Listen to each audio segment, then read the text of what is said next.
పురాతనమైనటువంటి సంప్రదాయం ఇప్పటికీ కూడా దాని మీద డిపెండ్ అయ్యే వాళ్ళు ఉన్నారా అంటే ఒక 20-30 ఏళ్ళకి ముందు అయితే ఆయుర్వేదం డాక్టర్లు అసలు చెప్పుకోవడానికి ఎక్కడ వినడానికి కూడా లేదు. ఎక్కడో ఒక చోట 5,000 మంది ఎంతో కనపడవచ్చు, కానీ వాళ్ళు కూడా ప్రాక్టీస్ చేసే వాళ్ళకి 50 నుంచి 100 మంది మించి లేరనమాట. బట్ పబ్లిక్ లో ఆయుర్వేదం పట్ల ఉన్నటువంటి ఆ ఇంట్రెస్ట్ అంటారా, లేకపోతే కొంచెం దీనికంటే కూడా తొందరగా తగ్గిపోతుంది కదా అనే దాంతో అటువైపు వెళ్తున్నారా? ఆయుర్వేదం అనగానే అదేదో వేడి చేస్తుంది, కిడ్నీలు పాడవుతాయి, పథ్యం పాటించాలి. చాలా వరకు ఈ కూరగాయలను తినొద్దు అంటారు, వంకాయలు తినొద్దు, దుంపలు తినొద్దు, మసాలాలు తినొద్దు. లేత వంకాయలు వాతహరం, ముదురు వంకాయలు వాతకరం. చికెన్ ఇప్పుడు బాగా పాపులర్ అయిపోయింది, కానీ అది ఎలా ఉందంటే మేము చాలా మందికి ట్రీట్ చేసిన తర్వాత మన వంటిల్లే మన వైద్యశాల అనే కాన్సెప్ట్, చిట్కా వైద్యాలు కూడా ఉంటాయి కదా, అది హోమ్ రెమెడీస్, అదంతా ఆయుర్వేదం కాదు. పాయిజన్స్ ను కూడా ఆయుర్వేదంలో దాన్ని అమృతంగా తయారు చేసి వాటికి పుటాలు పెట్టడం అని. నమస్తే, నేను కవిత. Welcome to iDream. ఆయుర్వేదం మన సంప్రదాయ పురాతన సంపూర్ణ వైద్య విధానం. మారుతున్నటువంటి వైద్య విధానాలు, చికిత్సా పద్ధతుల నేపథ్యంలో ఆయుర్వేదం వెనకబడిపోయిందా, మరుగున పడుతోందా, లేకుంటే ఇప్పుడున్నటువంటి కాంపిటీషన్ని తట్టుకొని ఇంకా వాస్ట్గా స్ప్రెడ్ అవుతోందా? మనతో పాటుగా ఉన్నారు అమృతం ఆయుర్వేద హాస్పిటల్స్ నుంచి డాక్టర్ సుబ్రహ్మణ్యం గారు. హలో డాక్టర్, నమస్తే. నమస్తే అమ్మా. సో ఆయుర్వేదం అనగానే సంప్రదాయబద్ధంగా ఉండేటువంటి వనమూలికలు ఉంటాయి, లేకపోతే మన వంటిల్లే ఆయుర్వేద వైద్యశాల, ఇలాంటివన్నీ వింటూ ఉంటాం. బోల్డ్ అంత టెక్నాలజీ మారింది, మనకు ఉన్నటువంటి సైన్స్ కావచ్చు, లేకపోతే ఇప్పుడు ఉన్నటువంటి మెడికల్ టెక్నాలజీ, ఇవన్నీ మారిన తర్వాత పురాతనమైనటువంటి సంప్రదాయం ఇప్పటికీ కూడా దాని మీద డిపెండ్ అయ్యే వాళ్ళు ఉన్నారా అంటే సెంట్రల్ గవర్నమెంట్ ఏమో దానికి ఆయుష్ అనేటువంటి ఒక విభాగాన్ని ఏర్పాటు చేసింది, ప్రతి హాస్పిటల్లో, గవర్నమెంట్ హాస్పిటల్లో పెట్టేలా ఉంది. బట్ పబ్లిక్లో ఆయుర్వేదం పట్ల ఉన్నటువంటి ఆ ఇంట్రెస్ట్ అంటారా, లేకపోతే కొంచెం దీనికంటే కూడా తొందరగా తగ్గిపోతుంది కదా అనే దాంతో అటువైపు వెళ్తున్నారా? మీ ఈ ఇన్నేళ్ల ఎక్స్పీరియన్స్లో మీరు అబ్జర్వ్ చేసింది ఏంటి? బాగా అబ్జర్వ్ చేసింది ఏంటంటే చాలా అపోహలు ఉన్నాయండి. ఆయుర్వేదం అనగానే అదేదో వేడి చేస్తుంది, లేకపోతే కిడ్నీలు పాడవుతాయి, పథ్యం పాటించాలి, ఏదన్నా తింటే కాళ్ళు చేతులు పడిపోతాయి, వేడికి వస్తుంది, వేడి చేస్తుంది, ఇలాంటి అపోహలు ఎక్కువ ఉన్నాయి. ఎక్కువగాను ఏవో తినకూడదనే అభిప్రాయం చాలా మందిలో ఉండడం వల్ల నొప్పులకు పైన ఆయిల్ రాసుకోవడానికి ఆయిల్ ఇచ్చినా కూడా ఏమైనా పథ్యం పాటించాలని అడుగుతున్నారు. పైపూతలకు కూడా, పైపూతకు కూడా. ముఖానికి ఏదన్నా మొటిమలు వచ్చినాయంటే దానికి ఒక క్రీమో లేకపోతే ఒక ఏదన్నా పౌడర్ లాంటిది ఇచ్చి దీన్ని రోజు ఒక ప్యాక్ లాగా వేసుకోండి అంటే కూడా ఏమైనా పథ్యం పాటించాలని అడుగుతున్నారు. ఏదైనా జాగ్రత్తలు తీసుకోవాలా, ఇదేమైనా వేడి చేస్తుందా, దీనివల్ల మాకు ఇంకేమైనా సైడ్ ఎఫెక్ట్స్ వస్తాయా, ఇలాంటి ప్రశ్నలు బాగా ఉండిపోయిందండి. ప్రాబ్లం ఏంటంటే ఇది గతంలో ఈ నిజమైన ఆయుర్వేదం ఎక్స్పీరియన్స్ బాగా ఉండే వాళ్ళకన్నా కొంచెం నేర్చుకొని ప్రాక్టీస్ చేసిన వాళ్ళు ఎక్కువ మంది ఉండడం, దాంతో ఇదివరకు ఏ డిగ్రీలు లేకుండా ఉండేవాళ్ళు ఒక 20-30 ఏళ్ళకి ముందు అయితే ఆయుర్వేదం డాక్టర్లు అసలు చెప్పుకోవడానికి ఎక్కడ వినడానికి కూడా లేదు. ఎక్కడో ఒక చోట మొత్తం స్టేట్ అంతా తీసుకుంటే ఒక 5,000 మంది ఎంతో కనపడవచ్చు, కానీ వాళ్ళు కూడా ప్రాక్టీస్ చేసేవాళ్ళు 50 నుంచి 100 మంది మించి లేరనమాట. దానివల్ల ఎక్కువగా ట్రెడిషనల్ ప్రాక్టీస్ కావచ్చు, లేకపోతే ఎవరైనా బతుకు తెరువు కోసం పెట్టుకున్న వాళ్ళు కావచ్చు, ఎక్కువగా వాళ్ళు ఏదో పెట్టి వాళ్ళు ఏదైనా ఇవ్వడం అంటే ఏదో పుస్తకాలు వాళ్ళు చదివి, ఎందుకంటే పుస్తకాలు చాలా వరకు ఈ ఇంట్రెస్ట్ ఉండే వాళ్ళకి అందుబాటులో ఉండేది.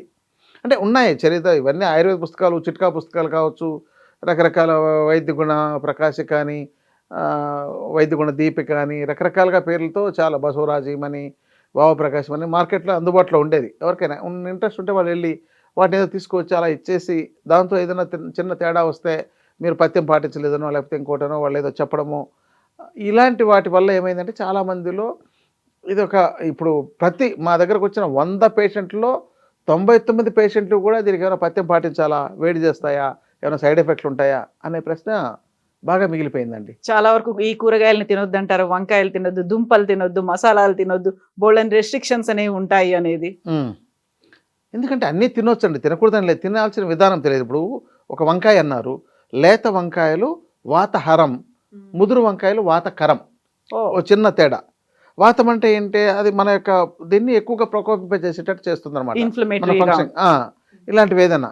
ఇప్పుడు అలాగే మనకు గోంగూర కావచ్చు, కొన్ని పదార్థాలు, ఇప్పుడు ఇక్కడ చికెన్ ఇప్పుడు బాగా పాపులర్ అయిపోయింది, అందరికీ తినడం చికెన్ అనేది తెలిసిందే. ఇప్పుడు అలవాటు అయిన వాళ్ళు కూడా అలవాటు చేసుకున్నారు, కానీ అది ఎలా ఉందంటే మేము చాలామందికి ట్రీట్ చేసిన తర్వాత వాళ్ళు వెళ్ళి మళ్ళీ మీరు చికెన్ తినండి వాళ్ళు అడుగుతుంటారు. సరే తినండి అన్నాం అనుకోండి, అది తిన్నారంటే మళ్ళీ రిపీట్ డెఫినెట్గా వస్తుంది. అంటే పోయిన రోగాన్ని చికెన్ వెనక్కి పట్టుకొని వస్తుంది. ఇప్పుడు పైల్స్, ఫిస్టులా, ఫిషర్స్ ఉండే వాళ్ళు వస్తారు. ఈ ప్రాబ్లంతో వాళ్ళకు తినగానే ఇలాంటివి ఏమైనా తీసుకుంటే బ్లడ్ పడడం, లేదంటే విరేచనమయ్యే చోట నొప్పి రావడం, మంట రావడం, ఇలాంటి సమస్యలు ఉంటాయి. అప్పుడు వాళ్ళకి మందులు ఇచ్చి ఇలా మీరు మానేయండి కొన్ని రోజులు అనేసి అంటే వాళ్ళు కొన్ని రోజులు ఆపుకోలేరు అనమాట. ఒక ఆల్రెడీ వాళ్ళకి మొత్తం తగ్గిపోయింది, 90% తగ్గిపోయింది, ఇంకో 10% ఉంది అనగానే వాళ్ళు ఏదైనా ఇలాంటివి తింటే మళ్ళీ రిపీట్ అవుతుంటుంది. అందుకని అప్పుడు డాక్టర్ నిందించవచ్చు, లేదా మందులు పనిచేయట్లేదని నిందిస్తారు. వాళ్ళు తాను చేసిన తప్పుల్ని అక్కడ వాళ్ళు గుర్తించరు. అంటే ఇంతకాలం మేము మందులు వాడాం, అసలే ఇంకా తగ్గలేదు, మళ్ళీ అలాగే రక్తం పడుతోంది కదా, ఇలాగే ఉంది. అవును, ఇలాగే వస్తుంది అనేసి. సో అందుకని చాలా వరకు అంటే ఇక్కడ పథ్యము అంటే అర్థం ఏంటంటే మంచి ఆహారం తీసుకోవడము, అపథ్యము అంటే చెడు ఆహారం తీసుకోవద్దు, చెడు ఆహారము అని చెప్పిన అర్థం. అది తీసుకోవద్దు అంటాం. ఇప్పుడు ముందు మన ఆహారమే అమృతము, అదే విషం. ఎగ్జాక్ట్లీ, మనం ఏం తింటున్నామో మనం అలాగే ఉంటాం, మన ఆరోగ్యం కూడా దాని మీద ఫ్రెష్గా ఉండే ఆహారం తినండి, ఎప్పటికప్పుడు వండుకొని తినండి, ప్రాబ్లం లేదు. అదే దాన్ని డీకంపోజ్ అయిన తర్వాత దాన్ని మళ్ళీ వేడి చేసి తినండి, ఫుడ్ పాయిజన్ అయిపోతుంది. అప్పుడప్పుడు ఫుడ్ పాయిజన్ అయ్యి మనం కూడా అక్కడక్కడ అస్వస్థతకు గురయ్యారు ఇది అని ఇలాంటి బల్క్గా ఎక్కడైనా హాస్టల్స్లో చేసిన చోట్ల కానీ, ఏదైనా ఫంక్షన్లో చేసిన చోట్ల కానీ ఇలాంటివి వింటుంటాం కదా. కారణం ఏంటంటే మన ఫుడ్ ఫ్రెష్గా ఉండాలి. అది 2 గంటల మించి దాటి వెళ్ళిపోకూడదు. మహా అంటే దాన్ని ఏదైనా మీరు హాట్ బాక్స్లో ప్రొటెక్ట్ చేయగలిగితే ఒక 4-5 గంటలు, అంటే మార్నింగ్ మీరు తయారు చేసుకొని వచ్చి మధ్యాహ్నం లంచ్ దాకా చేయడానికి. అదే మరుసటి రోజు దాకా ఉందనుకోండి, అది పాయిజన్ డెఫినెట్గా అవుతుంది. అంటే వాళ్ళకి ఎలాంటి సమస్య కలగకపోవచ్చు, కానీ అందరికీ కొందరికైతే దాని ప్రాణాపాయం కలిగించేంత సమస్య రాకపోవచ్చు, ఎంతో కొంత రోగాన్ని సృష్టించే గుణం దానికి ఉంటుంది. ఇప్పుడు ప్రోబయాటిక్ అని అంటున్నాం, చాలా వరకు మిగిలిపోయినటువంటి అన్నంలో దాని పాలు పెరుగు వేసేసి అలాగే తోడుకుంటుంది, రేపు పొద్దున తినొచ్చు అనేది మనకి మంచి ఆరోగ్యాన్ని ఇస్తుంది, మన పూర్వకాలంలో ఇదే తినేవాళ్ళు అని చెప్తారు. ఇలా అంటే మీరు చెప్పిన లెక్క బట్టి చూస్తే అది కొన్ని గంటలు దాటిపోతుంది కదా, అందరికీ పడుతుంది అంటే అది? ఇప్పుడు మీకు పాలని తోడు పెడితే పెరుగు అవ్వడానికి 8 గంటలు 10 గంటలు తీసుకుంటుంది. సో అది ఇంకా కావాలంటే అలా తీసుకున్నది ఇంకొక 8 గంటలు గడిచినా దానికి నష్టం జరగదు. కాకపోతే అన్నంలో కలిపి రాత్రంతా ఉంచి అక్కడ ఉన్నా కూడా అదే ప్రొటెక్ట్ చేస్తుంది, అక్కడ మంచి బ్యాక్టీరియాని డెవలప్ చేస్తుంది. అది ఇక్కడ మనకు చెడు బ్యాక్టీరియా డెవలప్ అవుతుంది. ఆల్రెడీ బాయిల్ అయిపోయి ఇప్పుడు ఆ రైస్ ఉడికిపోయి దాని కూరలు కలిపి సంథింగ్ చేశారనుకోండి, దానిలో అది చెడిపోతుంది. ఇప్పుడు మాంసాహారం తీసుకున్నారు ఎగ్జాంపుల్, ఓ బిర్యానీ, ఒక చికెన్ కట్ చేశారనుకోండి, అది సాయంత్రానికి అది చెడిపోతుంటుంది. దాన్ని వండారనుకోండి, ఇంకా అది పాయిజనే కదా. లేదంటే దాన్ని స్టోర్ చేసి నెక్స్ట్ డే దాకా ఉంచారనుకోండి, అది పాయిజనే అవుతుంది. అందుకని అంటే అన్ని పదార్థాలకు అలా కాదండి. మీరు ఎవరూనూ ఎప్పుడు మైక్రోస్కోపులు పెట్టుకొని దాంతో మంచి బ్యాక్టీరియా ఉందా, చెడు బ్యాక్టీరియా ఉందా అని ఎవరైతే చెక్ చేసుకోరు కదా. అందుకని ఏంటంటే ఎప్పటికప్పుడు తాజాగా ఉండే ఆహారము, తాజాగా ఉండే పళ్ళు, తాజాగా ఉండే కూరగాయలు ఇలా తీసుకోమని చెప్తాం. అంతేగాని కేవలం ఆయుర్వేదం మాత్రమే కాదు కదా, అన్ని రకాల వైద్యాలు చెప్తోంది కూడా ఇదే కదా, అప్పటికప్పుడు వండింది తినండి, ఫ్రెష్ ఫుడ్ తీసుకోండి అనేది. వైద్యం ఎక్కడైనా ఒకటే కదండి. బహుశా మందు దాన్ని తయారు చేసే విధానం మారొచ్చు, కానీ వైద్యం ఎక్కడైనా ఒకటే. ముందు అసలు మీరు ఆయుర్వేదం మొత్తం చదివితే రోగాలు రావడానికి 2 రకాల కారణాలు చెప్తుంది. ఒకటి ఆహారము, జీవన విధానం. మూడవది కర్మ. కర్మ అనేది ఇంకా అది దాన్ని ఎవరు తప్పించలేరు, దాన్ని అది వేరే సంగతి. ఇప్పుడు కర్మ మన చేతుల్లో లేదు, మనం మాట్లాడుకోవడం కూడా కాదు. మరి ఆహారము, జీవన విధానం అంటే శ్రమకు తగ్గ ఆహారం తినండి, ఆహారానికి తగ్గ శ్రమ చేయండి. మరి ఇప్పుడు ఇది విరుద్ధం అయిపోయింది. శ్రమకు తగ్గ ఆహారం తినట్లేదు, ఓవర్గా తింటున్నారు. లేదంటే శ్రమ చేసేవాడికి తగిన ఆహారం లేదు. సో వాడికి అతి శ్రమ చేయడం వల్ల ఎక్కువ సమస్య వస్తుంది, వీడికి అరగకపోవడం వల్ల సమస్య వస్తుంది. అతివృష్టి అనావృష్టి అంటాం కదా, అది ఇలా చూసుకుంటే అంతేనండి. అందుకని ఆహారంతోనే ఆధారపడి ఉంటుంది. నేను అందుకని నా యొక్క ఒక ప్రింటింగ్ అది ఫైల్లో, ప్రిస్క్రిప్షన్ ప్యాడ్లో రోగాలు లేవు, రోగాలు రావు. ఎప్పుడు మీరు ఆహార ధర్మాలు, ఆరోగ్య ధర్మాలు, జీవన ధర్మాలు సక్రంగా ఆచరిస్తుంటే రోగాలు లేవు, అసలే లేవు, రావు కూడా. మీరు తెచ్చుకుంటున్నారు, తెచ్చుకొని మందులేసి దాన్ని బాగు చేయాలనుకుంటున్నారు. అసలు రాకుండా ఎలా చూసుకోవాలి? హాస్పిటల్ మెట్లు ఎక్కని వాళ్ళు మనకు ఒక 2% 3% అయినా కామన్ పబ్లిక్లో ఉన్నారు. కాకపోతే ఇప్పుడు ఈ జనరేషన్ వాళ్ళు లేరు, పెద్దవాళ్ళు ఎవరో ఉన్నారు, అప్పటి నుంచి సేమ్ అదే లైఫ్ స్టైల్ ఫాలో అవుతున్న వాళ్ళు, అదే ఫుడ్ తింటున్న వాళ్ళు. అవునండి, అందుకని ఆ విధానం పాటిస్తే తప్ప వీళ్ళు హాస్పిటల్ మెట్లు ఎక్కకుండా ఉండరు. మరి హాస్పిటల్ మెట్లు ఎక్కకుండా ఉండాలంటే కష్టం కదా ఈ రోజుల్లో. ఈరోజు వాళ్ళ యొక్క పంచేంద్రియాలు ఆగలేవు, వాసనని ఆపుకోలేరు, కంటిని చూస్తేనే అసలు ఎట్లయినా ఒకసారి ఇప్పుడు తినేసేయాలనుకుంటారు, టెంప్ట్ అవుతారు. దాంతో ఈ సమస్యలు వస్తాయండి. అందుకని రోగాలు వస్తాయి. రాకుండా కాపాడుకోవాలంటే జాగ్రత్తలు పాటించుకోవాలి. ఆహారం మీద నియంత్రణ ఉండాలి. తగిన వ్యాయామం ఉండాలి. శ్రమకు తగ్గ ఆహారం, ఆహారం తగ్గ శ్రమ చేయాలి. ఇలాంటివి ఆచరిస్తూ ఉంటే ఏ రోగాలు లేవు. సరే రోగాలు ఏమైనా వచ్చేసాయంటే మళ్ళీ దానికి చాలా రకాల మందులు ఇప్పుడు ఎందుకంటే టన్నుల మందులు మార్కెట్లో అవైలబుల్ ఉన్నాయి. ఎందుకు వీళ్ళు రోగాలు తయారైతే వాళ్ళందరూ తినడానికి కోసమే కదా. కాబట్టి అలాంటి వాళ్ళు వైద్యుల పర్యవేక్షణలో సరైన మందుని ఎంచుకొని తగిన ఆహార విధానం తెలుసుకొని ఆచరించగలిగితే మంచి ఆరోగ్యాన్ని పొందుతారు. వాళ్ళు ఆచరించలేకపోయినప్పుడు మళ్ళీ రోగగ్రస్తులు అవుతూనే ఉంటారు. మనం తినే ఆహారంతో పాటుగా జీవన శైలి అన్నారు. జీవన శైలిలో మార్పులు, మన లైఫ్ స్టైల్తో వచ్చేటువంటి మార్పులతో ఎక్కువగా మనం వింటోంది లైఫ్ స్టైల్ డిజార్డర్స్ అనగానే షుగరు, బీపీ, థైరాయిడ్ ఇలాంటివే చూస్తాం కదా.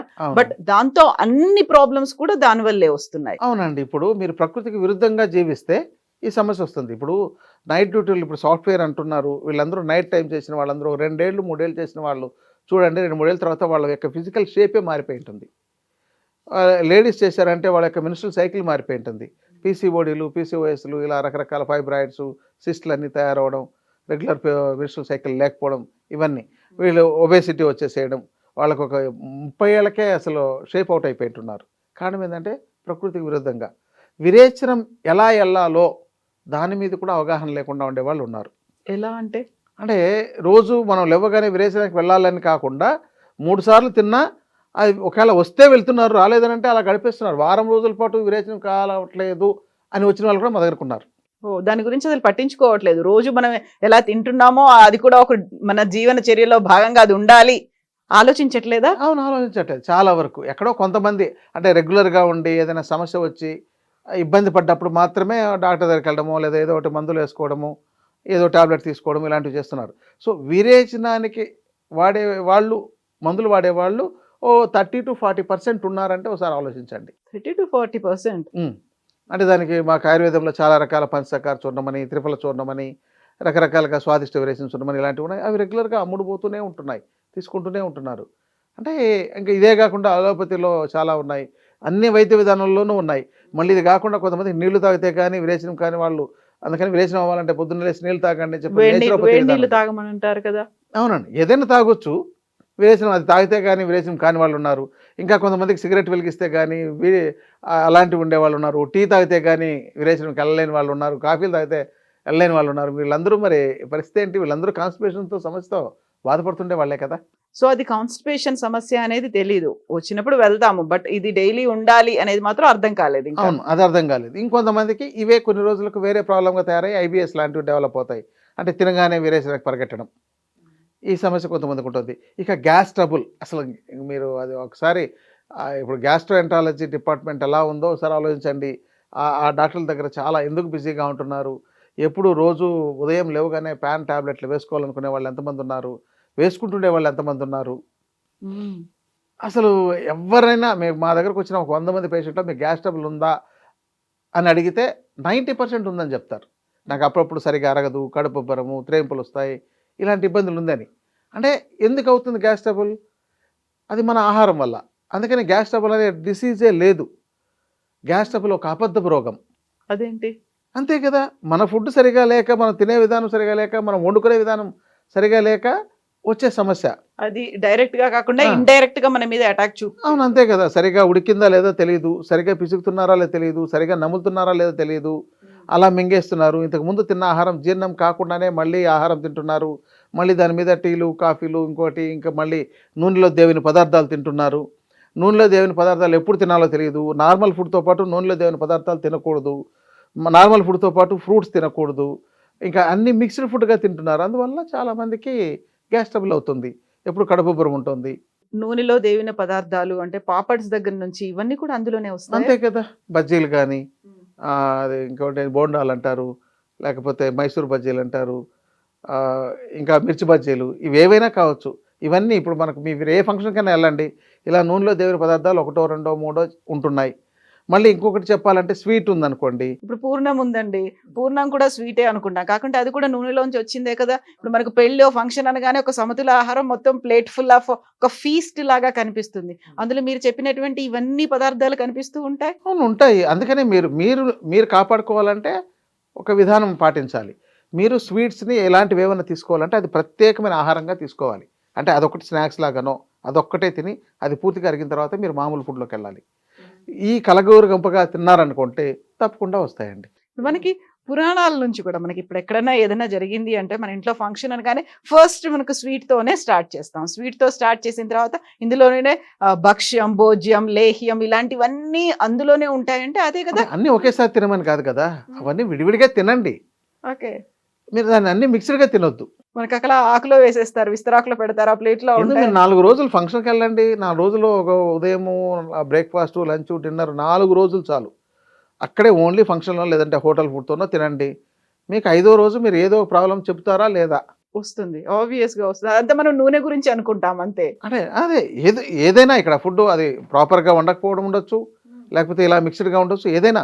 అందుకని ఆహారంలో నియంత్రణ, అది మనకు ఎలాంటి ఇబ్బంది కలిగించిన ఆహారం మాత్రమే మీరు చూసుకోవాలి, గమనిస్తూనే ఉండాలి.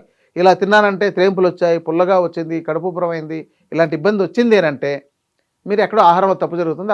అది సరి చేసుకుంటే గ్యాస్ ట్రబుల్ అనే డిసీజు లేదు, రాదు కూడా. అది లేకపోతే ఇక దాంతోనే చాలా రకాల రోగాలు పెరుగుతాయి. కాన్స్టిపేషన్తో చాలా రకాల రోగాలు పెరుగుతాయి. ఈ 2 చాలు వాళ్ళకి ఇతర రోగాలు చాలా రావడానికి. ఇక మధుమేహం, అది మన యొక్క షడ్రుచుల ఇన్బ్యాలెన్స్. మనకు 6 రుచులు ఉన్నాయి. అందరూ తీపి, పులుపు, ఉప్పు, కారం తింటున్నారు. చేదు ఒగరు పదార్థాలను ఎక్కడా తీసుకోవట్లేదు. అవి ఎలా తీసుకోవాలో తెలియదు. ఒకవేళ ఉంటే కాకరకాయ ఎలా తీసుకోవాలో తెలియదు. దాంతో చేదుగా ఉంటుంది, అమ్మో నాకు వద్దు అని అంటారు. ఆ చేతి తగ్గడానికి బెల్లం, షుగర్ వేసేసి తినేయడం, ఏదో తింటున్నారు. ఇక ఆకుకూరల్లో షడ్రుచులు ఉంటాయి, వాటిని తక్కువ. మనం ఆకుకూరలు కానీ కూరగాయలు కానీ వీటన్నిటిలోనూ షడ్రుచులు ఉంటాయి, వాటిని ఎక్కువ తినాలి. మనకు కార్బోహైడ్రేట్ ఉండేవి, స్వీట్ ఉండే అంటే మనకు రైస్ కానీ పప్పులు కానీ ఇవి కొంచెం మోతాదు తక్కువ తీసుకోవాలి. కానీ 3 పూటలు అవే తీసుకోవడం అంటే అదే ఇప్పుడు మార్నింగ్ బ్రేక్ఫాస్ట్ అంటే మీకు ఇడ్లీ, దోశ, పూరి, చపాతి ఇవేవైనా కూడా ఆ గోధుమలు, బియ్యము ఈ రెండింటి కాంబినేషన్తోనే తయారైనవి ఎక్కువగా ఉంటున్నాయి. లంచ్లోకి మళ్ళీ ఇవే ఉంటున్నాయి, మళ్ళీ డిన్నర్లోకి ఇవే ఉంటున్నాయి. అంటే 3 పూటలు ఇవే తింటుంటే మీకు ఇంకా షుగర్ పెరగకుండా ఇంకేం పెరుగుతుంది? అందుకని బాగా శ్రమ చేసే వ్యక్తి ఓకే తీసుకోవచ్చు. ఈ ఆహార నియంత్రణ లేనప్పుడే డయాబెటీస్ వస్తుంది. బీపీ సరిపడినంత నీళ్ళు తాగకుండా, అంటే ఇప్పుడు నేను బీపీ గురించి ఒక ఎపిసోడ్ చెప్తే దాంతో నీళ్లు సరిపడి తాగండి అంటే ఒక నీళ్ళు తాగితే బీపీ తగ్గిపోతుందా, అసలు ఇది సోది, ఇలాంటివన్నీ అని ఇవన్నీ అంటారు. అంటే బీపీ రావడానికి చాలా రకాల కారణాలు ఉంటాయి. దాంతో ప్రధానమైన కారణం సరిపడంత నీళ్లు తాగకపోవడం. మళ్ళీ వేరే డిసీజులకు మందులు వాడుతున్నా కూడా బీపీ రావచ్చు, వాళ్ళకి జెనెటిక్గా రావచ్చు, ఇంకా వేరే కారణాలు ఉంటాయి. కానీ సరిపడినంత నీళ్లు తాగకపోతే బీపీ వచ్చే అవకాశాలు ఎక్కువ. ఇవి అలాగే మన ఆహారం సరిగా లేకపోయినప్పుడే ఈ యొక్క థైరాయిడ్ లాంటివి, ఈ అలర్జిక్ రైనైటిస్, ఇప్పుడు ముక్కు దగ్గరకు వచ్చేసరికి ఈ కఫాన్ని, పెరుగు, స్వీట్స్ ఇవన్నీ అంతా కలిపి ఎక్కువ తీసుకోవడం, రాత్రిపూట తీసుకోవడం, తర్వాత వాళ్ళకు ఆ బ్రీతింగ్ సరిగా రావట్లేదని చెప్పని నిద్రలో మధ్యరాత్రుల్లో లేచి కూర్చోవడం, లేదంటే ఎప్పుడు ముక్కు కావడం, దిబ్బడ, ఆ లోపల కఫం ఎందుకు వస్తుంది అనే దాని మీద పరిజ్ఞానం చాలామందికి లేదు. దాన్ని ఎలా క్లీన్ చేయాలో తెలియదు. చాలామందికి మా దగ్గర ఈ సైనస్ ప్రాబ్లం అనేసి వస్తారు. వాళ్ళందరికీ ఒక స్పెక్యులం వేసి ఓపెన్ చేసి చూస్తాం లోపల ఎలా ఉందా అని. దాంతో ముందు సగం మొత్తం కఫమే నిండి ఉంటుంది, బ్లాక్ అయిపోయి ఉంటుంది. దాన్ని క్లీన్ చేసుకోవడం లేదు. అంటే స్నానం చేసేటప్పుడు వాటి ఎప్పటికప్పుడు దాన్ని క్లీన్ చేయాలి. కానీ చాలామంది దాన్ని వెనక్కి లాక్కొని మింగుతుంటారు కూడా, మళ్ళీ అది రీసైకిల్ అవుతుంటుంది. చూస్తుంటారు ఇట్లా అంటూనే ఉంటారు చాలా చోట్ల. దాన్ని వెళ్ళి క్లీన్ చేద్దామనేది చాలామందికి ఉండదు. అలాగే స్నానాలు చేసేటప్పుడు ముక్కులోకి ఫింగర్ పెట్టి బాగా క్లీన్ చేయాలి. ఈ విధానం లేదు. అంటే అది మన బాడీలో ఒక చెడిపోయిన వృధా పదార్థం, అది కూడా ఒక మలం లాంటిదే. దాన్ని బయట క్లీన్ చేయకుండా మళ్ళీ గొంతులోకి రాగానే దాన్ని ఎలా రివర్స్గా మళ్ళీ మింగి మళ్ళీ పొట్టలోకి పంపించి మళ్ళీ ఇట్లా రీసైకిల్ చేయిస్తుంటే ఈ సమస్యలు ఇంకా పెరుగుతుంటాయి. చాలా వరకు మొహమాటం అనేది ఉంటుంది. లేకపోతే ఇప్పుడు నలుగురిలో ఉన్నాము, ఇప్పుడు బయటికి పరిగెత్తుకుంటూ వెళ్తే మళ్ళీ వాళ్ళు ఏమనుకుంటారో అనేది ఉంటుంది. కొంచెం జలుబే కదా, పర్లేదులే, ఏం కాదులే, మిగతా వాటితో పోలిస్తే చాలా చిన్నది కదా అనే ఒక ఫీల్ ఉంటుంది. వీటన్నిటితో దాన్ని వదిలించుకోవాలని కూడా పెద్దగా ఆలోచన లేదు.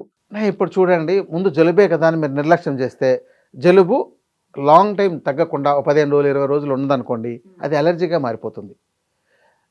అది కూడా మీరు అప్పటికి ఆ స్థాయిలో కూడా మీరు తగ్గించలేదు అనుకోండి, ఆ లోపల ఉన్న ఈ యొక్క సైనస్ గోడల్లో వాపులు వచ్చేసి అలర్జిక్ రైనైటిస్గా అవుతుంది. తర్వాత అది సైనసైటిస్గా మారుతుంది. తర్వాత బ్రాంకైటిస్గా, ఇంకా అది గొంతులోకి దిగితే లంగ్స్లోకి వెళ్తుంటే బ్రాంకైటిస్గా మారుతుంది. తర్వాత అస్తమాగా మారుతుంది. తర్వాత ఇంకా ఐఎల్డి, ఇంకా చాలా రకాలుగా ఉన్నాయి, సిఓపిడీలని రకరకాలుగా, చివరికి లంగ్ క్యాన్సర్ దాకా తీసుకెళ్తుంది ఈ జలుబు. అవును. ఇది ఈ మధ్య నేను ఒక 10 కేసులు చూసా అట్లా. వాళ్ళు ఎప్పుడో అక్టోబర్, నవంబర్, డిసెంబర్‌లో మాత్రమే మాకు కొంచెం జలుబు చేస్తుంది. అప్పుడేదో మందులు వాడుకుంటున్నాం. టెంపరరీగా వాడుకుంటే అప్పుడు తగ్గిపోతుంది. సమ్మర్‌లో ఇబ్బంది లేదు అనుకున్న వాళ్ళకి అలా ఒక 20 ఏళ్ళు వాళ్ళు కొనసాగిస్తే ఈ మధ్య వస్తే వాళ్ళకి ఇంకా అసలు లంగ్స్‌లో వాటర్ వచ్చిందని ట్యాపింగ్ చేసి అది తీయడం లాంటివి చేసిన తర్వాత వాళ్ళకు కీమోలు, రేడియేషన్లు ఇస్తూ ఆ టెస్టులు చేస్తే వాళ్ళకు ఆల్రెడీ మెటాస్టసిస్ అయిందనో, లంగ్ క్యాన్సర్ అయిందనో, కార్సినోమా డెవలప్ అయిందనో వచ్చేస్తున్నాయి. అందుకని చాలామంది బ్రీతింగ్ సరిగా తీసుకోలేకపోతున్నారంటే ఒకసారి మనం ఎంత ఆరోగ్యకరంగా ఉన్నామో ఆలోచించండి. చాలా వరకు ముక్కుతో కాకుండా నోటితో తీసుకోవడం, ఆయన సౌండ్ లాగా రావడం, ఆయాస పడుతున్నారని ఒక ఫీల్ ఉండడం. ఇప్పుడు చాలామంది ఒక 30 ఏళ్ళు దాటిండే వాళ్ళలో ఒక 100లో 60% మందికి గురకలు వస్తున్నాయి. అవును. 70% కూడా వేసుకోవచ్చు, 80% కూడా వేయచ్చు. ఇప్పుడు అందరూ చాలామంది గురక ఎలా తగ్గాలి? మీరు ఒక బస్సో ట్రైన్ ఎక్కితే మీరు అక్కడ రాత్రిపూట ఇక అన్ని గురక సౌండ్లే వినపడుతుంటాయి.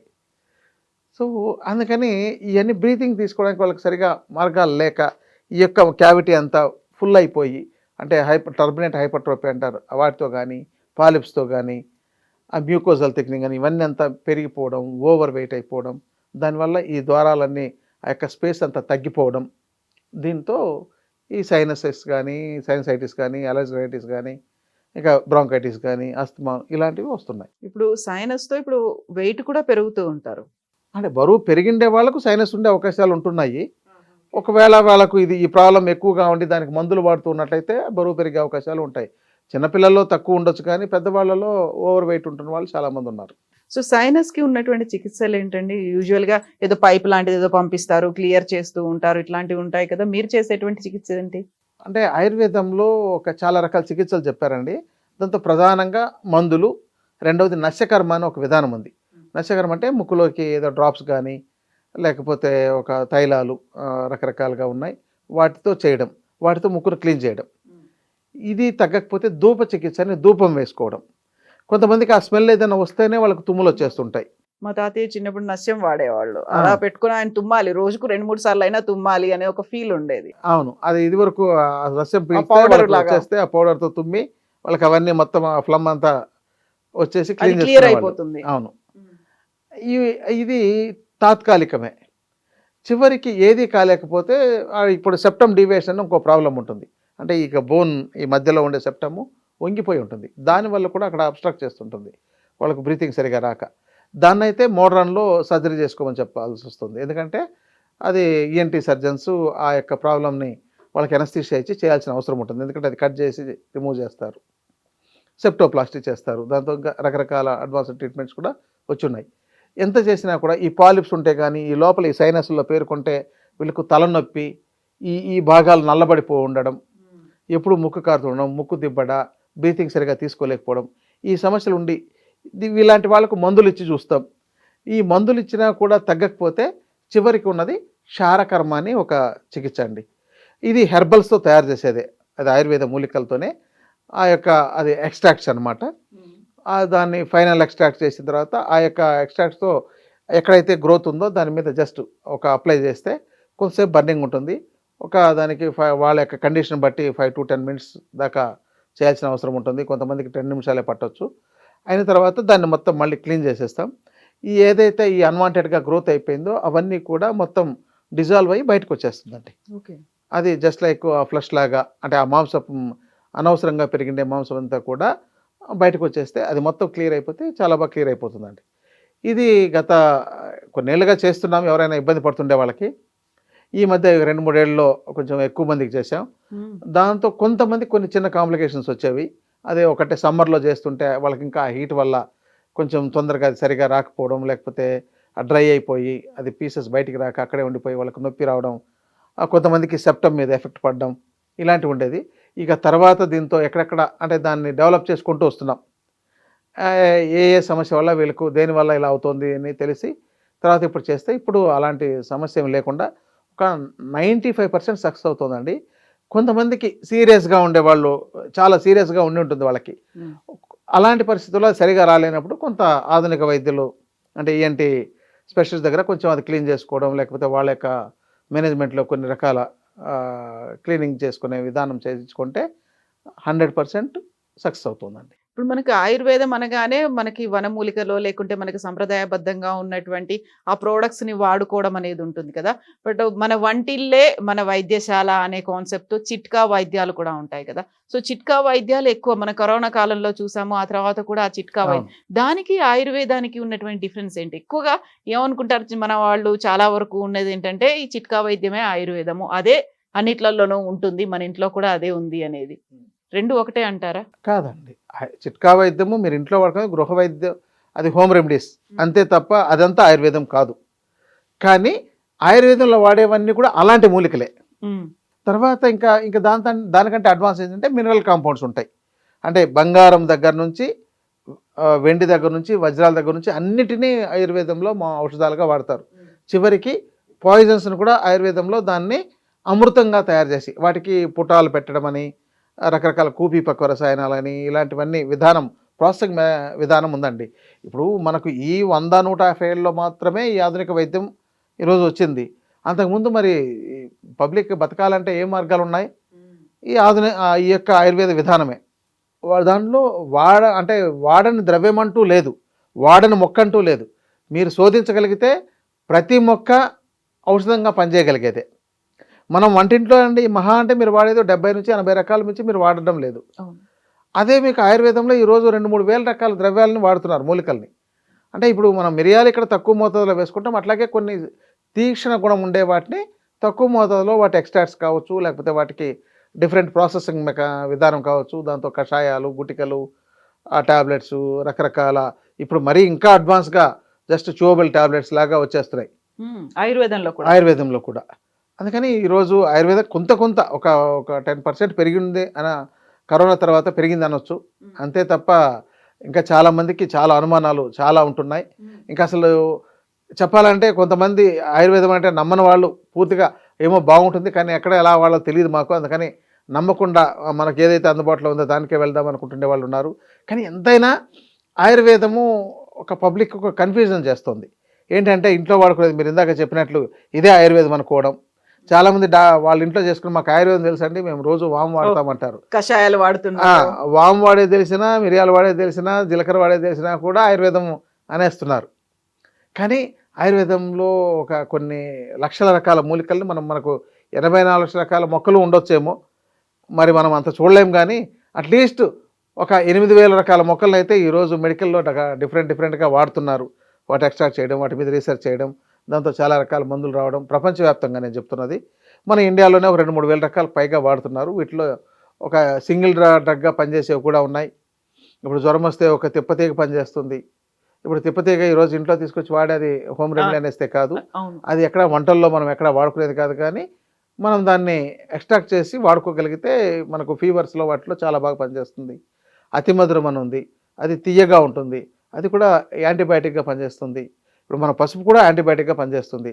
ఇక్కడ తీసుకుంటే మనం వంటల్లో వాడితే ఫుడ్ అవుతుంది, దాన్ని మెడిసిన్గా ప్రిపేర్ చేసి వాడితే అది మెడిసిన్ అవుతుంది, ఔషధం అంటాం మనం. అవునండి. కానీ ఆయుర్వేదం అసలు అన్నిటికంటే ఉత్తమమైనది చెప్పాలంటే. అన్ని వైద్యాలు దీని ద్వారానే బేస్ నేర్చుకునే మిగతా వైద్యాలు పుట్టుకొచ్చాయని చెప్పొచ్చు. ఆయుర్వేదంలో ఒకప్పుడు సుశ్రుతుడు ఆపరేషన్ చేసే విధానాలని, దాని ఇన్స్ట్రుమెంట్స్ అన్నీ కూడాను వాళ్ళు అప్పుడే తయారు చేశారు.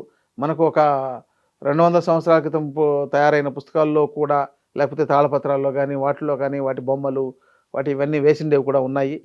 మరి ఇప్పుడు ఆధునిక వైద్యంలో కూడా అదే ఇన్స్ట్రుమెంట్స్ అదే షేప్లో అదే ఉండేవే ఉన్నాయి. అందుకని ఆధునిక వైద్యులైనా సరే, అంటే మోడర్న్ డాక్టర్స్ అయినా సరే, సుశ్రుతుడు ఆపరేషన్ చేస్తున్న ఫోటోనే పెట్టుంటారు. ఎక్కడైనా ఎవరైనా వైద్యుల్ని, గురువుల్ని అక్కడ ఫోటోగా ఎవరైనా పెట్టుకోవాలనుకుంటే చాలా చోట్ల. మా చిన్నప్పుడు ఇప్పుడు ఏ హాస్పిటల్లోనూ అలాంటివి కనపట్లేదు, ఎక్కడో రేర్గా ఉంటున్నాయి. ఇక కొంతమంది ధన్వంతరిని పూజించే వాళ్ళు ఉన్నారు. రెండవది ఏంటంటే ఇప్పుడు ఆధునిక వైద్యశాలలో కూడా చాలా వరకు హెర్బల్ ప్రొడక్ట్స్ని ఎంతో కొంత వాడుతున్నారు. ఎగ్జాంపుల్, ఇప్పుడు లివర్ డిజార్డర్స్ వస్తే మోడర్న్లో 1-2 డ్రగ్స్ తప్ప పెద్దగా లేవు. మళ్ళీ దీనికి ఆయుర్వేదంలో ఉండే వాటినే వాడుతున్నారు. బట్ వాళ్ళు అది వాడే వాళ్ళకి తెలియదు అది ఆయుర్వేదం అని, అంటే ఇలా తయారు చేసిండేది ఆయుర్వేదం ఫార్ములేషన్తో తయారు చేసిండేది అనేది. బట్ మెడిసిన్ ఇచ్చారు కాబట్టి వాడుతుంటారు. అందుకని ఈ యొక్క ఆయుర్వేదాన్ని మ్యాక్సిమం ఉపయోగించుకోగలిగితే అసలు ఏ రోగాలు రాకుండా కాపాడుకోవచ్చు. ఇప్పుడు పుట్టే పిల్లలకు ADHD problems, autism problems, mile stones problems, growth సరిగా లేకపోవడం, వాళ్ళ యొక్క ఇది అని ఏమంటారు, వయసుకు తగ్గ మాటలు కానీ ఎదుగుదల కానీ ఇలాంటివన్నీ లేకపోవడం, ఇలాంటివన్నీ వస్తున్నాయి. ఎందుకు?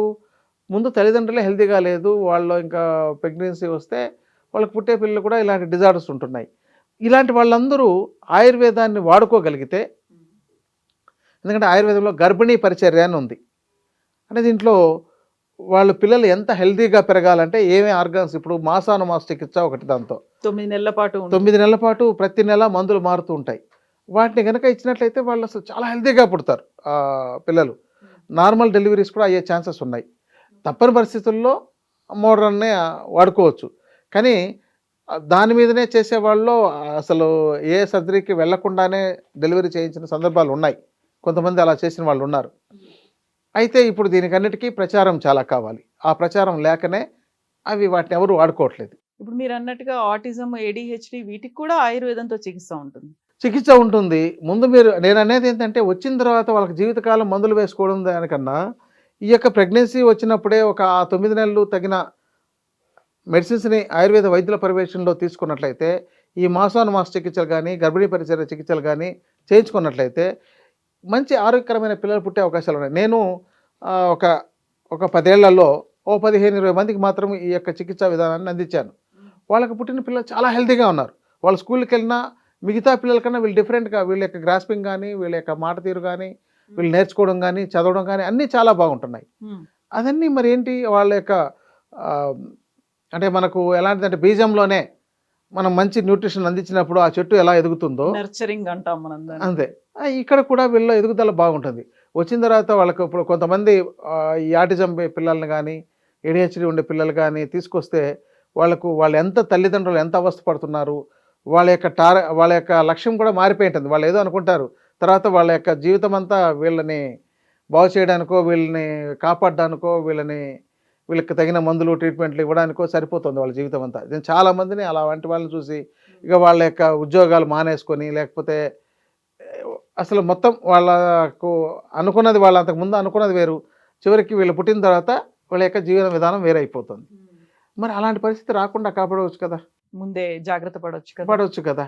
అందుకని నెక్స్ట్ భవిష్యత్ తరాలు, ఇప్పుడు ఉండే పిల్లల్లో కూడా ఇంకా ఇప్పుడు ఈ మధ్య పెళ్ళిళ్ళకు చేసుకోవాలని అనుకుంటుండే వాళ్ళు, అమ్మాయిలు కానీ అబ్బాయిలు ముఖ్యంగా వాళ్ళకు ఈడీ ప్రాబ్లమ్స్ వచ్చేస్తున్నాయి, ఎరెక్టైల్ డిస్ఫంక్షన్ ప్రాబ్లమ్స్ ఉన్నాయని చెప్పని వాళ్ళు వస్తున్నారు. అందుకని ముందుగానే మాకు మందులు ఇవ్వండి, మేము ముందు హెల్తీగా ఉండడానికి.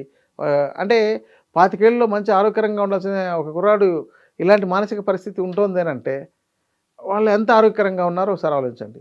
అందుకని ఈ యొక్క ఆయుర్వేదం మళ్ళీ చివరికి వాళ్ళు ఎన్ని చోట్లకి వెళ్ళినా ఫైనల్గా ఆయుర్వేదానికి వస్తున్నారు. అదేదో ముందే వస్తే ఇలాంటి సమస్యలన్నింటినీ బాగు చేసుకోవచ్చు కదా. ఇలా ఆయుర్వేదంలో అన్ని రకాల రోగాలకు చికిత్సలు ఉన్నాయండి.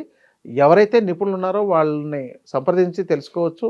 మేము దీని మీద గతంలో మ్యాగజైన్ కానీ టీవీలో వీటిలో అవేర్నెస్ కలిగించడానికే చెప్తున్నాము. ఇక అవగాహన కలిగిన వాళ్ళు చేయించుకుంటున్నారు, వెళ్తున్నారు. ఎవరైనా వస్తే వాళ్ళకి తగిన చికిత్సలు అందించడానికి మేము సిద్ధంగా ఉన్నాం. సో అమృతం అందుకే పెట్టారా? ఎంత బాగుంది ఆ పేరు అసలు, అమృతం అంటే. అమృతం అని ఒక మ్యాగజైన్ రన్ చేశామండి ఇది వరకు. అంటే అప్పుడు ఏ పేరు పెట్టాలని చూసి ఒక 2003లో దాన్ని ప్రారంభించాం. 2006 నుంచి ఎక్కువగా ప్రచారంలోకి తీసుకొచ్చాం. మొత్తం మనకు తెలుగు రాష్ట్రాల్లో బాగా సప్లై చేశాము, చాలా నాలెడ్జ్ ఇచ్చాము. ఇక ఎప్పుడైతే సోషల్ మీడియా వచ్చేసిందో దాంతో వాటికి ఆ యొక్క పేపర్స్ చదివేవాళ్ళు, అంటే మ్యాగజైన్ చదివేవాళ్ళు తగ్గిపోయారు. దాంతో ఇప్పుడు 2018లో దాన్ని ఆపేసామండి. ఇప్పుడు రావట్లేదా? ఇప్పుడు రావట్లేదు. ఇంకా అదే అప్పుడు అలా పేరు ఉంది కాబట్టి ఆ పేరు బాగుందని చెప్పని అదే మేము హాస్పిటల్ పేరు అన్నింటినీ కంటిన్యూ చేస్తున్నాం. ఇప్పుడు ఈ మధ్య కాలంలో గట్ హెల్త్ అనేటువంటి మాట విపరీతంగా వినిపిస్తోంది. సో గట్ని జాగ్రత్తగా చూసుకుంటే, గట్కి కావలసినవన్నీ మనం సప్లై చేయగలిగితే మిగతా అంతా బాగుంటుంది, మన లైఫ్ స్టైల్ బాగుంటుంది, మన హెల్త్ బాగుంటుంది, మన ఫుడ్ హ్యాబిట్స్ ఇవన్నిటిని కూడా చెక్ చేసుకోవాలి, గట్ హెల్త్ మీద ఫోకస్ పెట్టాలి అనేది. సో గట్ హెల్త్ కోసం మీరేం చెప్తారు? ఇదేనండి మనం ఇందాక చెప్పుకున్నదే, గట్ హెల్త్ ఇంకా ఇవన్నీ గట్ హెల్త్ కిందకే వస్తుంది కదా. ఇప్పుడు చాలా మంది పిల్లలకు వామ్స్ ఉంటాయండి. అసలు నులి పురుగులు అంటారు. దానివల్ల వాళ్ళ ఎదుగుదల ఉండదు, వాళ్ళు కడుపులో నొప్పి అంటుంటారు, ఆహారం సరిగా తినరు, కొంచెం తింటేనే కడుపు నిండిపోయింది అంటుంటారు. ఇంకా వాళ్ళకు చర్మం రంగు అట్రాక్షన్ పోయి ఉంటుంది, మచ్చలు వచ్చేస్తుంటాయి, పాలిపోయినట్టుగా ఉంటుంది. అవును. ఇంకోటి అంటే వాళ్ళు ఏ మాటని కూడా కాన్సన్ట్రేట్ చేసి వినలేరు. వాళ్ళు ఒక కుదురుగా ఒక చోట కూర్చోలేరు అనమాట. ఒకవేళ స్కూల్లో అయినా కూడా అసలు వాళ్ళకి కాన్సన్ట్రేట్ చేయలేరు, వాళ్ళకి వేరే వేరే థాట్స్ వచ్చేస్తుంటాయి. అలాగే అంటే ఇక చాలా రకాలు దాన్ని మొత్తం వాళ్ళ సమస్యల్ని జుట్టు నుంచి పాదాల దాకా తీసుకుంటే ఒక 100 అవుతాయి ఇక. అన్ని లక్షణాలు కనపడతాయి. మరి కొంతమంది గ్రే హెయిర్ తొందరగా వచ్చేయడానికి రీజన్ అదే. న్యూట్రిషన్ సరిపడినంత శరీరానికి అందకపోవడానికి కారణం అదే. బలహీనంగా ఉండడానికి కారణం అదే. ఎదుగుదల సరిగా లేకపోవడానికి కారణం అదే. మరి అసలు దానికి ఎలా నలుపులు క్లియర్ చేసుకోవాలో కూడా చాలామందికి తెలియదు.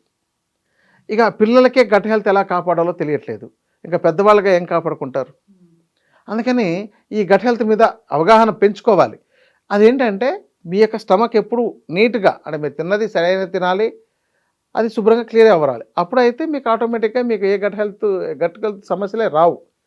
ఇక మీరు అది తినండి, మీరు పాడు చేసుకున్న తర్వాత ఏది తిన్నా మీకు ఉపయోగపడదు. పాడైపోయిండే దాన్ని ముందు బాగు చేయించుకోవాలి. బాగు చేయించుకోవాలంటే దానికి తప్పనిసరిగా మందులు వాడాలి. ఆ తర్వాతనే వాళ్ళు ఏదో ఏ న్యూట్రిషన్ తీసుకున్నా అవి ఉపయోగపడతాయి. అది పాడైపోయినప్పుడు వాళ్ళు న్యూట్రిషన్ తీసుకున్నా అది ఉపయోగపడదు. ఇప్పుడు మనం న్యూట్రిషన్ ఎంతైతే తీసుకుంటున్నామో అంత కష్టపడాలి, మీరు చెప్పినట్టుగా అంత శ్రమ చేయాలి. ఎంతైతే తీసుకుంటున్నామో అంత వ్యర్థాలు మళ్ళీ బయటికి పోవాలి. మీరు స్టార్టింగ్ లో ఒక మాట అన్నారు, ఎలా వెళ్ళాలో కూడా తెలియని పరిస్థితిలో ఉన్నాము అంటే దానికి కూడా పద్ధతులు అనేవి ఉంటాయి. ఎర్లీ మార్నింగ్ అంటారా, లేకపోతే లేట్ నైట్స్ అంటారా, దానికి కావాల్సినటువంటి రాత్రిపూట ఇది తాగి పడుకోండి, పొద్దున్నే మీకు ఇమ్మీడియట్ గా ఫ్రీ అయిపోతుంది, మల విసర్జన జరిగిపోతుంది అనేది ఇలాంటి బోల్డ్ అని చెప్తుంటారు కదా. అవన్నీ చిట్కా వైద్యాల కింద వస్తాయా, లేకుంటే ఆయుర్వేదం మందులు వాడితేనే ప్రాబ్లం సాల్వ్ అవుతుంది అంటారా? అసలు ఏ చిట్కాలు అక్కర్లేదు, ఏ మందులు అక్కర్లేదండి. ముందు మీ యొక్క ఆహారం, మార్నింగ్ మీరు బ్రేక్ఫాస్ట్లో ముందు పళ్ళు తినండి. నేను చెప్పేది అయితే ఎన్ని గంటలకంటారు? మీరు బ్రేక్ఫాస్ట్కి ఏది తినాలనుకుంటున్నారో మార్నింగ్, అది ఏ ఇడ్లీలో దోశలో బజ్జీలకో వెళ్ళకుండా ముందు ఫ్రూట్స్ తినండి. తర్వాత మీరు ఎంత తొందరగా అయితే అంత తొందరగా భోజనం చేయండి. అంటే 11 o'clockకే చేయండి. లేదంటే మీరు ఒకవేళ తినలేకపోతే, పళ్ళు తినలేకపోతే రోజులో ఏదో ఒక సమయంలో ఒక ఫుడ్ పళ్ళకే పెట్టండి. ఒక మీల్ అనేది కంప్లీట్గా దానికే పెట్టండి. ఇంకో మీల్ ఓన్లీ వెజిటబుల్స్ పెట్టండి. ఇంకా రైసు, ఇలాంటి గోధుమలు, ఇలాంటి ప్రిపరేషన్స్తో కావాల్సింది మధ్యాహ్నం ఫుడ్లో మీ ఇష్టం వచ్చినంత తినండి. ఆకుకూరలు, ఈ యొక్క ధాన్యాలతో చేసినవి. మీరు ఈవినింగ్ వెజిటబుల్స్ కానీ ఫ్రూట్స్ కానీ తీసుకోండి. అంటే ఫ్రూట్స్ తీసుకొచ్చినప్పుడు రాత్రి లేట్ నైట్లో తీసుకోకూడదు. వెజిటబుల్స్ అయితే లేట్ నైట్లో కూడా తీసుకోవచ్చు అనమాట. ఎప్పుడైతే వీటిని తీసుకుంటారో వాళ్ళకు కావాల్సినంత ఫైబర్ అందుతుంది కాబట్టి పొద్దున్నే అవే తట్టి లేపుతాయి. అసలు వాళ్ళు ఏ ప్రయత్నం చేయకుండా ఏ మందు వేసుకోవాలి, అంతే. అది అలవాటు. అంటే ఒక్కరోజు చేయగానే వెంటనే మాకు అవ్వట్లేదండి, మరుసటి రోజు నాకు ఫోన్ చేసి మీరు చెప్పారు, నేను పాటించాను, నాకు పని చేయలేదని చెప్పనే వాళ్ళు ఉంటారు. అలా కాదు. ముందు ఒకవేళ మరీ ప్రాబ్లంగా ఉన్నట్లయితే ఏ త్రిఫల చూర్ణమో ఏ పంచదార చూర్ణమో వేసుకొని కొంచెం క్లియర్ చేసుకుంటూ, ఒకప్పుడు క్యాస్టర్ ఆయిల్ వాడేవాళ్ళండి, వంట ఆముదం అని. వంటల్లో కూడా వాడేవాళ్ళు. మా చిన్నప్పుడు మా వాళ్ళు వంట ఆముదాన్నే పోపు పెట్టుకోవడానికి వాడేవాళ్ళు. కానీ అది ఆ వాసనను భరించలేదనో, లేకపోతే ఇంకోటి అది రుచించట్లేదనో, ఇలాంటివి ఇప్పుడు చాలా రకాల ఆయిల్స్ అందుబాటులోకి వచ్చేసాయి కాబట్టి మాకు వేరుశనగలు పండకపోయినప్పుడు మాకు ఆయిల్స్ని ఆముదాలే వాడేవాళ్ళు, ఎక్కువగా అందుబాటులో ఉండేవి. మరి ఇప్పుడు అసలు అది లోపలికి తీసుకుంటారా? తీసుకుంటే ఇంకోటి ఏంటంటే మనకు సినిమా డైలాగులు వచ్చేసి పడ్డాయి. ఎలాంటివంటే, ఏంటి ఆముదం తాగినోడు మొహంలాగా ఉంది అని ఎక్కడైతే పెట్టారో, మరి మా మొహం అలా అయిపోతుందేమో అనే ఉద్దేశంతో దాన్ని తాగడానికే ఇష్టపడరు ఎవరైనా. అందులో ఏం చెట్లు లేని చోట ఆముదం చెట్టే మహావృక్షం అనేది, అంటే దానికి కొంచెం తక్కువ ప్రయారిటీ ఇచ్చినట్టు. అవును, ఇలాంటివన్నీ ఇప్పుడు ఎవడైనా మొహం మార్చుకుంటే మూల శంకున్నోడు లాగా అయిపోయావని, అలా ఉన్నావా అని ఎక్కడైతే ఈ సినిమా డైలాగ్ విన్నారో చాలామంది మహిళలు అక్కడ ఏదన్నా నొప్పి, మంట, ఇబ్బంది ఉంటే డాక్టర్ దగ్గరికి వెళ్ళి చూపించుకోవడానికి కూడా చాలామంది సిగ్గుపడి కొన్నేళ్ళు గడిపేసిన వాళ్ళు ఉన్నారండి. అందుకని ఇలాంటివి ఏం లేదు, డాక్టర్ దగ్గరికి ఏ సమస్యనా వెళ్ళి చెప్పుకోవచ్చు. ఈరోజు ఇంకోటి ఏంటంటే ఏఐ దాకా అడ్వాన్స్ మీడియా అయిపోయింది కాబట్టి ఇప్పుడు దాని మీదే చాలామంది సెర్చ్ చేసుకొని మందులు వాడుకుంటుండే వాళ్ళు కూడా చూస్తున్నాం. ఇది మరీ విపరీతమైంది. కాబట్టి ఏదైనా మెడిసిన్గా, హెల్త్ ఇష్యూస్గా వైద్యం దాని మీదే చదివి ఉంటారు కాబట్టి వాళ్ళు కొంత కరెక్ట్గా ఎక్స్ప్లెయిన్ చేయగలరు కాబట్టి ఎంతో కన్సల్టేషన్ ఫీజు ఇచ్చి వైద్యులనే సంప్రదించి వాళ్ళ పర్యవేక్షణలో తీసుకోండి అని మేము అడ్వైజ్ చేస్తున్నాం. లాస్ట్ మీల్ అనేది ఎప్పుడు తీసుకోవాలి? ఈ రోజులో మనం ఫుడ్ తీసుకోవడం ఇప్పుడు ఆపేసేయాలి, ఇన్ని గంటల తర్వాత తినొద్దు అంటే సాయంత్రం 7 లోపు కంప్లీట్ చేయండి. 7 ఏదైనా. లిక్విడ్స్ అంటే మజ్జిగ తాగుతారు, కొంతమంది జావలు తాగుతారు, అది ఎప్పుడైనా తాగండి. 7 తర్వాత కూడా తాగొచ్చు. అంటే అప్పుడు మీరు జావ లాంటివి కాకుండా జ్యూసెస్ లాంటివి కానీ ఇంకేమైనా అయితే తీసుకోవచ్చు. మజ్జిగ కానీ ఇలాంటివి తీసుకోవచ్చు. రాత్రి పడుకునేటప్పుడు పాలు తాగి పడుకుంటే మంచిది, ఒకవేళ ఏదైనా తాగాలనుకుంటే. ఇప్పుడు రాగి జావులు అలాంటివి కూడా తీసుకోవద్దు అంటారా? తీసుకోవచ్చండి. రాగి జావ ఉదయం మధ్యాహ్నం మనం రాగి జావ మన ఇష్టం. రాత్రులు రాత్రుల్లో కూడా తీసుకోవచ్చండి, తీసుకోకూడదని లేదు. బట్ అంటే 7 తర్వాత మీరు ఆపేయగలిగితే మీ ఎక్స్క్రేటరీ మెకానిజం ప్రాపర్గా వర్క్ చేస్తుంది, దాని పని అది చేసుకుపోతుంది. అంతేగాని అంటే మీకు విరేచనం అవ్వాలి, రాత్రి 10ంటికి తిని ఉదయం 6 గంటలకంతా లేచి పరిగెట్టాలంటే పరిగెట్టనివ్వదు, దానికి మళ్ళీ ఇంకొక 12 గంటలు కావాల్సిందే. కాబట్టి అక్కడ అది డిస్టర్బ్ అయ్యి ఒకరోజు సరే అలాగని ఈరోజు విరేచనం కాలేదంటే మళ్ళీ వెళ్ళి వెంటనే ఆహారం వేసేస్తే ఈ ఎక్స్క్రేటరీ మెకానిజం అనేది ఆగిపోతుంది. మనం పడుకున్నప్పుడు రాత్రి పడుకున్నామంటే మనకు ఎక్స్క్రేటరీ మెకానిజం స్టార్ట్ అయిపోతుంది. విరేచనం ఎలా మన శరీరాన్ని శుద్ధి చేసుకోవడం అనేది సెల్ఫ్గా మన బాడీకే జరుగుతుంది. కాబట్టి అలా సెల్ఫ్గా శుద్ధి చేయనివ్వండి. అది కాకుండా మందులే శుద్ధి చేయాలని అంటే ఇక జీవితకాలం మందులే తినాల్సి వస్తుంది, తర్వాత జీవితం మందులతోనే ఎండ్ అవుతుంది. అందులో ఇంకొక మాట కూడా ఉంటుంది కదా, మీకు ప్రియమైనవి ఎక్కువ తినకండి, అప్రియమైనవి మాత్రమే తినండి, నిజమే అంటారా? అంటే ప్రియమైనవి తినండి, ఎంత తినాలో అంతే తినండి, అతిగా తినొద్దు. ఎక్కువ అది మీకు బాగా పాయసం ఇష్టమైతే పాయసం తినేసి ఊరుకోండి, తర్వాత మీకు ఇంకెప్పుడో మళ్ళీ బాగా ఆకలిస్తే అప్పుడు వేరే ఫుడ్ తినండి. ఆ పాయసంతో కలిపి మళ్ళీ మీరు అన్ని రకాల పదార్థాలని కలిపేసి కలగూర కంప చేశారనుకోండి, అది మీ యొక్క జీర్ణ వ్యవస్థ మీద ప్రభావం చూపెడుతుంది, తర్వాత జీర్ణ వ్యవస్థ పాడవుతుంది. అక్కడి నుంచినే గ్యాస్, యాసిడిటీ, ఇండైజెషను, బ్లోటింగు, కాన్స్టిపేషను, ఇంకా బెల్చింగ్స్ అన్నీ తయారవుతాయి. ఇవన్నీ అయిన తర్వాత ఇంకా ఎలాగో అది ఒక 4 గంటలు గడిస్తే ఆటోమేటిక్గా సబ్సైడ్ అవుతుంది అనుకుంటారు, మళ్ళీ మరుసటి రోజు అదే పనే చేస్తారు. సో ఇప్పుడు 3 పూటలు 2 పూటలు అని కాకుండా మినీ మీల్ లాగా షార్ట్ మీల్స్ ఆకలైనప్పుడు తినట్టే సరిపోతుంది. అంతేనండి. Yes doctor, thank you so much doctor. Okay అమ్మా, welcome. And for more videos, Please subscribe to iDream. Please subscribe to iDream. Please subscribe iDream. And please subscribe to iDream. For more videos, subscribe to iDream. please like, share, and subscribe to the channel. Congratulations, iDream. subscribe to iDream. Subscribe to iDream. So subscribe to iDream Media. iDream ki iDream team andarki huge congratulations. Please subscribe iDream Media. Please subscribe to iDream. Subscribe iDream. Please subscribe to iDream. iDream అంటే నా కళల ఛానల్ను subscribe చేసుకున్న నోరు తిరుగుతలేదు, మీరైతే గంట గుర్తు కొట్టండి. For more such videos, please subscribe to iDream. Subscribe to iDream. Please subscribe to iDream. Please subscribe iDream Media. Please do subscribe to iDream. Please subscribe to iDream Media. For best entertainment and information, please subscribe iDream. And don't forget to subscribe to iDream.